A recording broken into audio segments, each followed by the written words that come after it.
A Course in Miracles, Lesson 4. These thoughts do not mean anything. They are like the things I see. These thoughts do not mean anything. They are like the things I see in this room, on this street, from this window, in this place. Unlike the preceding ones, these exercises do not begin with the idea for the day.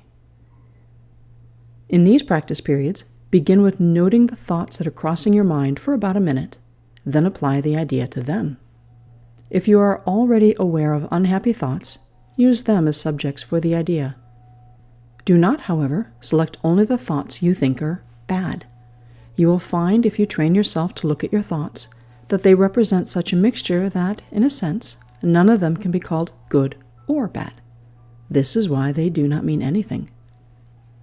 In selecting the subjects for the application of today's idea, the usual specificity is required.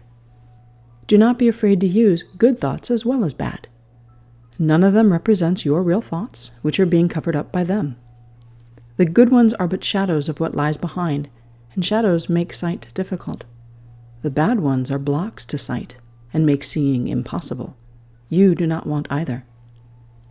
This is a major exercise, and will be repeated from time to time in somewhat different form. The aim here is to train you in the first steps toward the goal of separating the meaningless from the meaningful. It is a first attempt in the long-range purpose of learning to see the meaningless as outside you and the meaningful within. It is also the beginning of training your mind to recognize what is the same and what is different.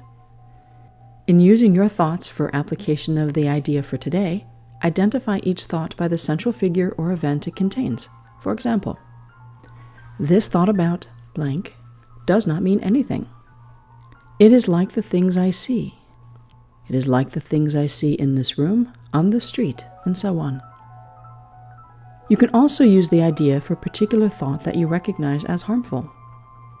This practice is useful, but it is not a substitute for the more random procedures to be followed for the exercises. Do not, however, examine your mind for more than a minute or so. You are too inexperienced as yet to avoid a tendency to become pointlessly preoccupied.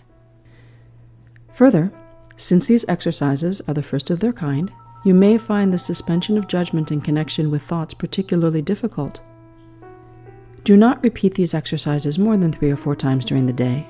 We will return to them later.